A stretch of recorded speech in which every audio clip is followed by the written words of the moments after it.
విద్యార్థులకి ఒక్కొక్కరికి 10,000 చొప్పున 10 లక్షల రూపాయల స్కాలర్షిప్ నేను ఇవ్వబోతున్నా.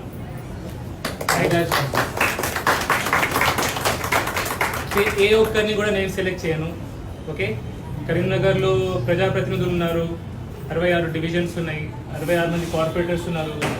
ఒక్కొక్కరు ఒక్కొక్క స్టూడెంట్ ఇచ్చిన, ఎందుకంటే వాళ్ళకి తెలుస్తుంది ఎవరు పేదవాళ్ళు ఉన్నవాళ్ళు అనేది. సో వాళ్ళే సెలెక్ట్ చేస్తే వాళ్ళకు ఇవ్వడం జరుగుతుంది. అదే కాకుండా మిగతా 34 కూడా ప్రజాప్రతినిధులే. సో నేను సెలెక్ట్ చేసేవారు ఒక్కరు కూడా కాదు.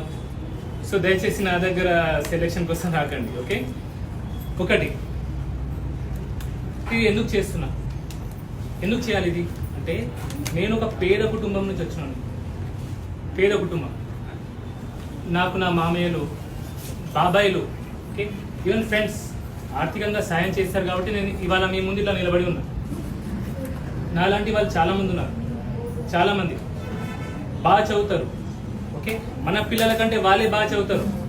డబ్బులు ఉండవు, బుక్స్ కొనడానికి డబ్బులు ఉండవు, యూనిఫామ్కి డబ్బులు ఉండవు, ఫీజు కట్టడానికి డబ్బులు ఉండవు.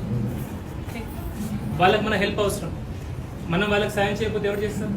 ఓకే, సో అలా ఒక 100 మందికి నేను సాయం చేస్తే అందులో నాకంటే గొప్ప డాక్టర్స్ తయారవుతారని ఆశించి, ఓకే, మంచి ఇంజనీర్స్, అలా సమాజం, సొసైటీ అనేది బాగుంటుంది.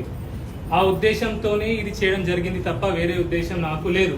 ఓకే, సో ఇది నాలాగా ఒక ఎగ్జాంపుల్ నేను సెట్ చేస్తున్నాను. ఎందుకంటే నేను ఒక చిన్న డాక్టర్ని.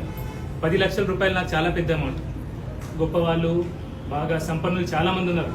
వాళ్ళు కూడా ముందుకు వచ్చి ఇట్లాంటి యాక్టివిటీస్ చేస్తే ఏమైతే అంటే ఒక మంచి సొసైటీ ఏర్పడుతుంది. రేపు ఒక మంచి సొసైటీ ఏర్పడితే రేపు ఎవరు ఉంటారండి సొసైటీలో? మీరు నేను ఉంటాం, మన పిల్లలు వెళ్తారు. మనం ఎంతసేపు మన పిల్లల గురించి ఆలోచిస్తే ఏమైతే మన దగ్గర ఫుల్ డబ్బులు ఉంటాయి కానీ సొసైటీ బాగుండదు. అప్పుడు మన పిల్లలు హ్యాపీగా ఉండగలరా? ఉండలేరు. ఇప్పుడు మీరు శ్రీలంక తీసుకోండి, పాకిస్తాన్ తీసుకోండి, వెనిజువేలా తీసుకోండి, బాగా డబ్బున్న వాళ్ళు చాలా మంది ఉన్నారు కానీ వాళ్ళు సేఫ్గా లేరు. సో ఇదొక్కటి, ఇది నా ఉద్దేశం అంతే తప్ప వేరే ఉద్దేశం నాకు లేదు. ఒకటి.